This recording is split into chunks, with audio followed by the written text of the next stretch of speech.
Yesterday క్లాస్లో మనం ఎంఎంలో కస్టమ్ వెండర్ బిజినెస్ ప్రాసెస్లో వెండర్ గ్రూప్స్ చేసాం, నెంబర్ రేంజెస్ చేసాం, assign vendor groups to number ranges చేసాం.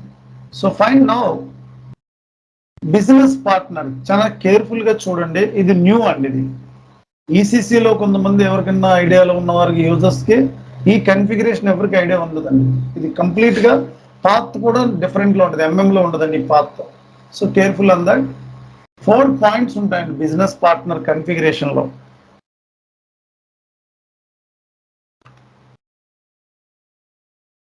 సో ఎస్పిఆర్ఓ సిస్టమ్, ఇక్కడ బిజినెస్ పార్ట్నర్ లో ఇక్కడ క్రాస్ అప్లికేషన్ కాంపోనెంట్స్ ఉంటుంది. ఎడిషనల్ ఇన్ఫర్మేషన్ డిస్ప్లే కి ఐఎంజి యాక్టివిటీ. ఇక్కడ చూడండి cross application components, very careful on that. So SAP business partner చూడండి, ఇక్కడ cross application components, SAP business partner, business partner, basic settings, business partner roles, మళ్ళీ చూపెడుతున్నాను చూడండి. Cross application components, SAP business partner, basic settings, business partner roles, defined BP roles. Business partner కి transaction code ఉండదండి. ఇది cloud లో business partner అనేది integrated configuration part అండి. ఇది టీ కోడ్ ఉండదండి దీనికి. బిజినెస్ పార్ట్నర్ టేబుల్ లెవెల్లో సేవ్ అవుతుంది. ప్రతి కన్ఫిగరేషన్ టేబుల్ లెవెల్లో, ఫీల్డ్ లెవెల్లో సేవ్ అవుతుంది. బట్ అయితే దీనికి టేబుల్ లెవెల్లో బుఫా అనే దాంట్లో ఉంటుందండి. So define BP roles double click చేయాలండి. ఈ స్క్రీన్ వస్తుంది. ఈ స్క్రీన్ వచ్చిన ఇక్కడ బీపీ రోల్స్ ఉంది, బీపీ కేటగిరీస్ ఉంది, బీపీ రోల్ కేటగిరీ ఉంది. ఇప్పుడు మనం ఫస్ట్ బిజినెస్ పార్ట్నర్ లో ఇక్కడ నౌ బీపీ ఎంటర్ చేస్తున్నానండి. Business partner settings. ఇక్కడ స్క్రీన్ లో బీపీ రోల్స్ ఉంది, కేటగిరీ ఉంది, రోల్స్ కేటగిరీ, బిజినెస్ ట్రాన్సాక్షన్ ఉంది. ఫస్ట్ కేటగిరీని సెలెక్ట్ చేసుకోవాలి. జాగ్రత్తగా చూడండి, డబుల్ క్లిక్ చేసుకోవాలి. సెలెక్ట్ చేసుకుని ఈ స్క్రీన్ వస్తుందండి. ఇప్పుడు గో టు న్యూ ఎంట్రీస్కి వెళ్ళాలి. మనం బ్లూ ప్రింట్ లో మెన్షన్ చేసాం కదండి, యాజ్ ఇట్ ఈస్ సేమ్ అదే క్రియేట్ చేసుకోవాలి. గుర్తుంచుకోవాలి, బ్లూ ప్రింట్ లో ఏది ఉంటుందో కన్ఫిగరేషన్ సిస్టమ్ డెవలప్మెంట్ లో అదే ఉండాలి. Very careful on that. Blue print లో ఒకటి, కన్ఫిగరేషన్ లో డిఫరెంట్ నేమ్ ఉండకూడదండి.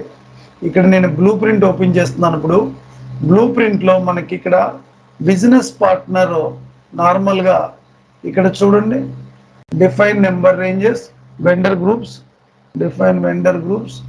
ఇక్కడ బిజినెస్ పార్ట్నర్ లో ఇక్కడ define BP category R1 R2 తీసుకున్నాను. సో ఫైన్, ఇక్కడ R1 అని తీసుకున్నాను. R1 ఇక్కడ Reliance local BP category, otherwise Reliance local supplier category, Reliance supplier category. Differentiation type, my business partner is basically general data, means including company code data. Company code data ante only company code ke suit avutundi. General data is applicable for general and company code. I am going to select for general data. So business partner organization IBM, Accenture, ఎన్ని companies మనకి supplier ఒక organization అయితే organization, ఒక person like Satyam, like Veera, like Ram, Raj, Peter, these are all persons. My business partner supplier, మనకి బజాజ్ నుంచి మనకు ఒక supplier వచ్చాడు యాజ్ ఎ గ్రూప్.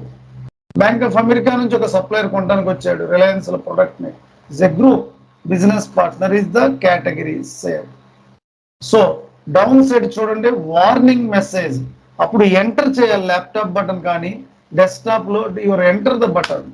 అప్పుడు అడుగుతుందండి ఇక్కడ create transport request number, define category and role అన్నిటికీ ఒకటే ట్రాన్స్పోర్ట్ రిక్వెస్ట్ నెంబర్ క్రియేట్ చేయాలండి. Define BP category and roles మొత్తం డిస్క్రిప్షన్ అన్నిటికీ ఒకటే ఇవ్వాలండి. సేవ్ చేస్తున్నాను. కంట్రోల్ సి, కంట్రోల్ వి.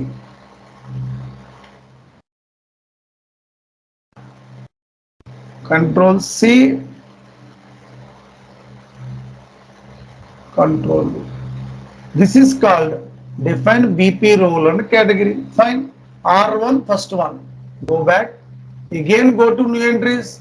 మనకి రెండు కేటగిరీస్ కావాలి కాబట్టి రెండు చేస్తున్నాను. R2 Reliance foreign supplier category. Reliance supplier category. So differentiation type, here I am going to select general data as a organization, person, group. Save చేస్తే వార్నింగ్ మెసేజ్ వచ్చిందండి. Down side గుర్తుంచుకోండి, అది ఎర్రర్ కాదు, warning message. మనం configuration చేస్తున్నప్పుడు 3 రకాల మెసేజ్లు వస్తాయండి. గ్రీన్ అంటే your data was saved, warning message అంటే ఎల్లో, మనకి ఏ విధమైన ప్రాబ్లం లేదు, ఎంటర్ చేసుకోమని అర్థం, అప్పుడు data was saved. So red వచ్చింది అనుకోండి, your configuration is wrong, check చేయండి, ఏదో రాంగ్ ఇచ్చారు చూసుకోండి అని చెప్తుంది సిస్టమ్. సో ఇక్కడ బిజినెస్ పార్ట్నర్ కేటగిరీ 1 చేసినా 2 చేసినా 3 చేసినా ఒకటే ట్రాన్స్పోర్ట్ రిక్వెస్ట్ నెంబర్లో సేవ్ అవుతుంది. ఫైన్. నౌ ఇప్పుడు కేటగిరీ అయిపోయింది. నౌ రోల్స్ సెలెక్ట్ చేసుకుని డబుల్ క్లిక్ చేయాలి, అప్పుడు ఈ స్క్రీన్ వస్తుందండి. Now go to new entries, మళ్ళీ న్యూ ఎంట్రీస్లోకి వెళ్ళాలి. ఇప్పుడు మనం బ్లూ ప్రింట్ ఓపెన్ చేశాను కదండి. BP roles RLB Reliance local supplier role.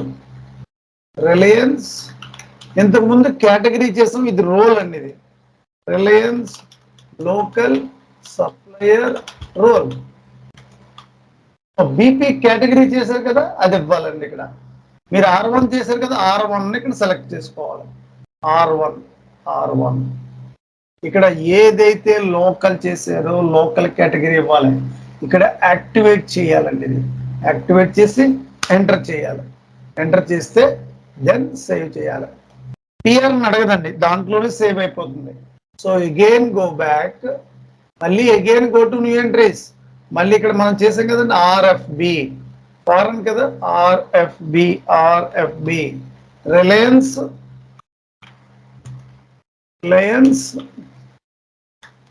Foreign supplier role foreign supplier Reliance foreign supplier role. So category మనం ఇక్కడ చేసాం కదండి, R2 చేసాం కదా, R2 సెలెక్ట్ చేసుకోవాలి. ఇక్కడ R2 ఉంటుందండి, ఇక్కడ R2. సో దీన్ని యాక్టివేట్ చేయాలి. ఇది హైడ్ చేయకూడదు, గుర్తుంచుకోండి, హైడ్ చేయకూడదు. సో ఎంటర్ చేసి సేవ్ చేస్తానండి. సో ఇప్పుడు మై బిజినెస్ పార్ట్నర్ కేటగిరీ 2 చేశాను, 2 రోల్స్ చేశాను, అన్నిటికీ ఒకటే ట్రాన్స్పోర్ట్ రిక్వెస్ట్ నెంబర్. ఇది ఓన్లీ హనాలోనే ఉంటుంది. నో టీ కోడ్, ఓన్లీ హనాలోనే ఉంటుంది. Only HANA. So fine. Business partner roles and category చేసాం. 2 రోల్స్ 2 కేటగిరీస్, అక్కడ కూడా సప్లయర్ 2 గ్రూప్స్ చేసాం. So fine. ఇక్కడ డిఫైన్ నెంబర్ రేంజెస్, చూడండి ఇక్కడ నెంబర్ రేంజెస్ అండ్ గ్రూపింగ్ లోకి వెళ్ళాలి. డిఫైన్ నెంబర్ రేంజెస్, ఇది కూడా టీ కోడ్స్ ఉండొచ్చు. బొఫాలో సేవ్ అవుతుంది, అంతా బొఫా అని ఒక ట్రాన్సాక్షనల్ డేటాలో సేవ్ అవుతుందండి. సో డిఫైన్ నెంబర్ రేంజెస్, అక్కడ నెంబర్ రేంజెస్ 1, 2 తీసుకున్నాం, సేమ్ తీసుకోవచ్చు ఇక్కడ కూడా. బట్ అయితే రియల్ టైంలో మీరు ఒక్కళ్ళే కన్సల్టెంట్ ఉంటారు, ఎవరు ఈ సర్వర్లో ఎంటర్ అవ్వరు. మీ క్లయింట్ ఏ నెంబర్ ఇస్తే అదే తీసుకుంటచ్చు. ఇక్కడ practice server number of people practice చేస్తారు, చూడండి ఇక్కడ నెంబర్ ఆఫ్ ఉన్నాయి. ఈ లేని నెంబర్స్ అప్ టు 99 వరకు తీసుకోవచ్చు మీరు. సో ఇంటర్వల్ తక్కువే తీసుకోండి, ఎక్కువ తీసుకోవద్దు. 100 నెంబర్స్ మించి తీసుకోవద్దు. ప్రాక్టీస్ సర్వర్ కదా, అందరూ చేస్తారు కదా, మళ్ళీ స్ట్రక్ అయిపోతుందండి. క్రోర్స్ తీసుకోవద్దు. ఇక్కడ చూడండి ఎవరో మెయింటైన్ చేశారు, ఇది రాంగ్ అండి. ఎవరైనా సరే ప్రాక్టీస్ సర్వరు తక్కువ నెంబర్స్ తీసుకోండి, ఇంటర్వల్ తక్కువ తీసుకోండి. నేను ఇక్కడ ఇప్పుడు మార్చేస్తున్నానండి ఇదంతా కూడా. చూడండి ఇక్కడ క్రోర్స్ తీసేసుకున్నారు, ఇది టోటలీ రాంగ్ అండి, ఇది టోటలీ రాంగ్. Totally wrong. ఇది ప్రాక్టీస్ చేసినప్పుడు చాలా ఇబ్బంది అవుతుందండి జనాలకి.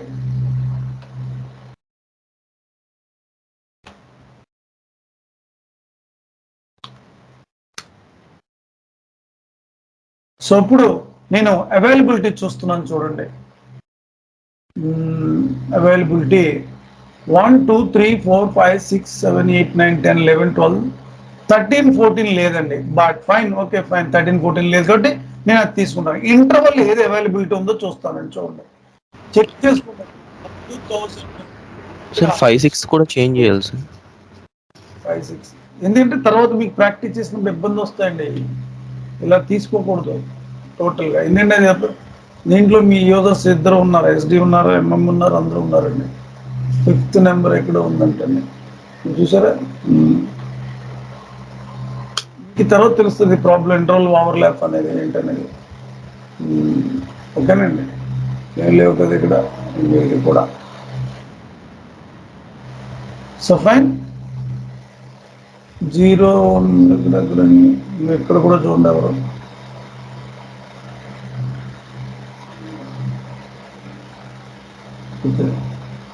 బయటకు వస్తున్నాను.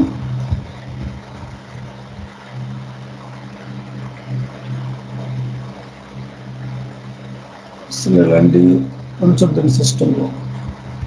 మీరెవరు ఏమి డిలీట్ చేయొద్దు, నేను తీసేస్తున్నాను. మీరెవరు డిలీట్ చేయొద్దు. ఓకే, సో నా ఇప్పుడు చూడండి మనకి ఏ నెంబర్స్ ఉన్నాయి. 1 2 3 4 5 5 6 5 6 4 5 6 0 4 చూసారు ఇక్కడ ఉంటే, ఇక్కడ 0 ఉంటేనే డిలీట్ అవుద్ది, లేకపోతే అవ్వదు. ఇది ఉందనుకోండి నేను డిలీట్ చేయాలని చూడండి, ఇక్కడ ఇది సెలెక్ట్ చేసి డిలీట్ చేయండి, నాట్ పాసిబుల్ ఉంటుంది. ఆల్రెడీ దీని మీద సప్లైర్స్ క్రియేట్ చేసేసారు చూడండి.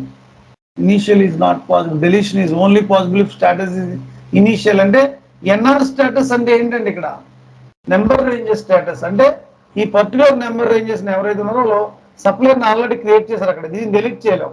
ఇక్కడ 0 ఉంటేనే డిలీట్ చేయగలం అండి. సో ఈ సర్వర్లో ప్రాక్టీస్, బట్ అయితే బ్యాచ్ మీదే కాబట్టి ఎంఎం ఇదే బ్యాచ్ ఉందండి ఈ సర్వర్లో. సో నేను ఏం చేస్తానంటే, ప్రాక్టీస్ సర్వరే కదా, ఇప్పుడు మీరే ప్రాక్టీస్ చేస్తారు కాబట్టి ఇది ఎస్డి గోల్ది, ఇది ఎంఎం, ఇది రెండే ఈ బ్యాచ్, ఈ 2 బ్యాచ్ని దీంట్లో పెట్టాను కాబట్టి నేను ఏం చేస్తాను, డిలీట్ చేసేస్తున్నాను. మీరు కంఫర్ట్గా చేసుకోవచ్చు ఇప్పుడు.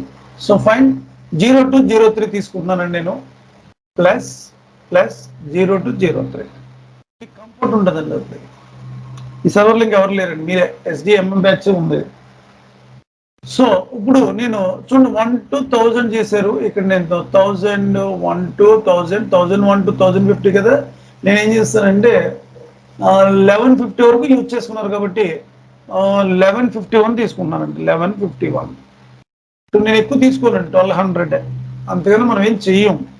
1201 to 1250 ఫైన్. సార్ 1160 ఆల్రెడీ ఉంది కదా సార్. 1 second, 1160 sorry 1060. ఓకే, మనం 2 3 తీసుకున్నాం కదా, 1151 to 1200. ఇంకా 51 సిరీస్ తీసుకున్నాం, 51 to 1100 ఉంది. 1151 to లేదు కదండి, కరెక్ట్ తీసుకున్నాం కదా, కరెక్ట్.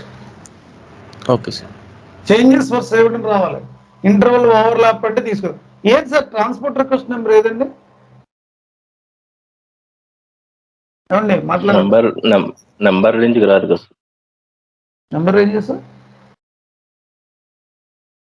ఇది నెంబర్ రేంజెస్ లో ఉన్నది కదా సార్. సో టిఆర్ఎన్ జనరేట్ అవ్వదు. ఎందువల్ల? I want that. ఇప్పుడు ఇంప్లిమెంటేషన్ ప్రాజెక్ట్ లో ఉన్నారు, క్లయింట్ అడుగుతారు ఎంతమంది సప్లైర్స్ ఉన్నారు, ఒక 5000. లోకల్ ఎంతమంది, ఫారెన్కి ఎంతమంది, ఫారెన్ లోకల్ 1000 4000. అక్కడ తీసుకోండి, అలా తీసుకోండి. ఇక్కడ నెంబర్స్ ఎందుకు ఎక్కువ తీసుకోవట్లేదు, ప్రాక్టీస్ సర్వర్ కదా, ఎక్కువ తీసుకోవద్దు. మీరు ప్రాక్టీస్ చేసుకో, వేరే వాళ్ళకి మళ్ళీ నెంబర్స్ ఓవర్లాప్ అయిపోతాయి. అందుకే తక్కువ 50 నెంబర్స్ వరకు తీసుకోండి. ఎందుకు అలా చెప్తున్నానంటే అదే రియల్ టైంలో క్లయింట్ ఎంత ఇస్తుందా 1 to 10,000 అయితే 1 to 10,000 తీసుకోవచ్చు. నేను చెప్పిన పాయింట్ అర్థమైంది మీకు? ఏమన్నా అర్థమవుతుందా ఈ పాయింట్? అర్థమైంది సార్. అదే రియల్ టైంలో అయితే మీరు ఒక్కళ్ళే ఉంటారు, ఇంకెవరు ఉండరు. మీరు కన్సల్టెంట్ ఇంకొకళ్ళు ఎవరు ఎంటర్ అవ్వరు ఈ సర్వర్లో. మీరు ఒక్కళ్ళే క్లయింట్ ఏది ఇస్తే నెంబర్ తీసుకోవచ్చు. ఇక్కడ నా స్టాండర్డ్ ఒకటో రెండో యూజ్ చేసినవి ఉంటాయి, మిగతా మీరు క్లయింట్ ఏ నెంబర్ ఇస్తే నెంబర్ తీసుకుంటారు. దీంట్లోకి ఎవరు ఎంటర్ అవ్వడం ఆదరేషన్ ఉండదండి. అంటే మీకే ఆదరేషన్ ఉంటుంది ఈ సర్వర్లో. సో అలా ఇప్పుడైతే ప్రాక్టీస్ సర్వర్ కాబట్టి నేను ఇచ్చాను ఇప్పుడు, తర్వాత ఇంకొకరు 1 to 1 crore తీసుకున్నారు అనుకోండి, మిగతా వాళ్ళు ఎవరు చేయడానికి ఉండదు. అందుకే తక్కువ తీసుకున్నాం, 50 నెంబర్స్ వరకు తీసుకున్నాం అంతే. ఇప్పుడు బ్లూ ప్రింట్ లో మెన్షన్ చేయొచ్చు 1 to 4,000, అది తీసుకోవద్దు అలాగా. అది రియల్ టైంలో అయితే అలా చేస్తారు, ఇది జాగ్రత్త. సరే, నెక్స్ట్ టాపిక్.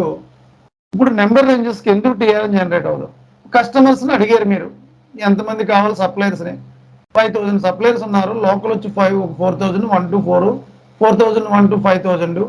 నెంబర్ రేంజెస్ మీకు కరెంట్ సిస్టంలో ఉన్నారు, ఎస్ఐపిలో కూడా అలాగే కావాలి. Yes, fine. ఎవరికి తెలుసండి? ప్రాజెక్ట్ సపోర్ట్కి వెళ్ళిపోయింది, మన ప్రాజెక్టు మన ప్రోడక్ట్ డెవలప్ అయిపోయింది బాగా, విపరీతమైన కస్టమర్ వెండర్స్ వచ్చేస్తున్నారు, రోజుకి డైలీ క్రియేట్ చేయాలి. మనం మెయింటైన్ చేసిన నెంబర్ రేంజెస్ ఒక 2-3 years తర్వాత సిస్టంలో అయిపోద్ది. ఇప్పుడు నెంబర్ రేంజెస్ అంటే అర్థం ఏంటంటే ఎగ్జాక్ట్లీ మీకు తెలిసిన అర్థం ఏంటి అసలు? ఫస్ట్ ఆఫ్ ఆల్ నేను అడుగుతున్నాను, నెంబర్ రేంజెస్ అంటే అర్థం ఏంటి అసలు చెప్పండి అసలు. ఏమండి, anybody else? Sir end user posting purpose మనం నెంబర్ రేంజెస్ ఇస్తాం సార్.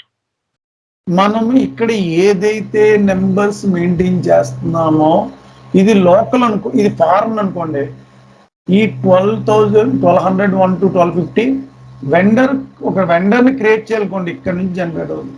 ఈ నెంబర్ రేంజెస్ ఇంటర్నల్ నెంబర్, ఇది సెలెక్ట్ చేసుకోకపోతే ఇంటర్నల్ నెంబర్ రేంజెస్ ఆటోమేటిక్గా జనరేట్ అవుతుంది. ఇప్పుడు మనం 50 నెంబర్స్ మెయింటైన్ చేసాం, ఒక 6 నెలల తర్వాత ఒక 50 నెంబర్స్ అంటే 3 days 2 daysలో అయిపోద్ది. 10,000, ఒక 4,000 నెంబర్స్ మెయింటైన్ చేశారు, ఒక 2 yearsకో 1 yearకి అయిపోయినాయి. మరి వేరే అలాంటిదప్పుడు మనం డైరెక్ట్ 1 to 1 lakh ఎంత మెయింటైన్ అలా చేయకూడదు. ఎవరికి తెలుసు? Who will knows business is improvement or not, correct or not? ఏమండి, అర్థమవుతుందా? మనం మెయింటైన్ చేసాం, మనం డెవలప్ అయిపోయింది బిజినెస్, మనం 2 yearsకి నెంబర్స్ అయిపోయినాయి. మరి ఇక్కడ నెంబర్ రేంజెస్ లేకపోతే యూజర్ ఒక వెండర్ మాస్టర్ క్రియేట్ చేయాలి, సప్లయర్ మాస్టర్, ఇక్కడ నెంబర్ లేకపోతే యూజర్ ఎర్రర్ చూపెడుతుంది అక్కడ. అప్పుడు మేబీ మీరు ప్రాజెక్ట్ ఇంప్లిమెంట్ చేశారు, ఈ ప్రాజెక్ట్ నుంచి ఎగ్జిట్ అయిపోయారు, న్యూ ఆఫర్ వచ్చింది, వెళ్ళిపోయారు వేరే కంపెనీలో. ఎవరైతే ఈ సపోర్ట్ ప్రాజెక్ట్లో ఉంటారో యూజర్ మెయిల్ పెడతాడు, kindly extend with number ranges. అప్పుడు యూజర్ మెయిల్ పెడితే ఏ సర్వర్లో ఎక్స్టెండ్ చేస్తారండి? Direct production server, client approved. ఎందుకంటే ప్రొడక్షన్ సర్వర్లో ఏది చేయాలన్నా క్లయింట్ అప్రూవల్ మెయిల్ తీసుకుంటేనే కానీ ప్రొడక్షన్ ముట్టుకోకూడదు. డైరెక్ట్ నెంబర్ రేంజెస్ ప్రొడక్ట్, అందుకే నెంబర్ రేంజెస్కి టీఆర్ ఉండదు. ఎప్పుడు ఎవరు 2-3 years మారుతూ ఉంటుంది నెంబర్ రేంజెస్. ఒకసారి ఇంప్లిమెంట్ అయిపోయి కన్ఫిగరేషన్ అయిపోయాక పర్టికులర్ సినారియోకి టీఆర్ఎన్ మార్చడానికి క్లయింట్ ఒప్పుకోడండి, అత్యవసర పరిస్థితులు అయితే తప్ప. అందుకే నెంబర్ రేంజెస్కి టీఆర్ఎన్ ఉండదు.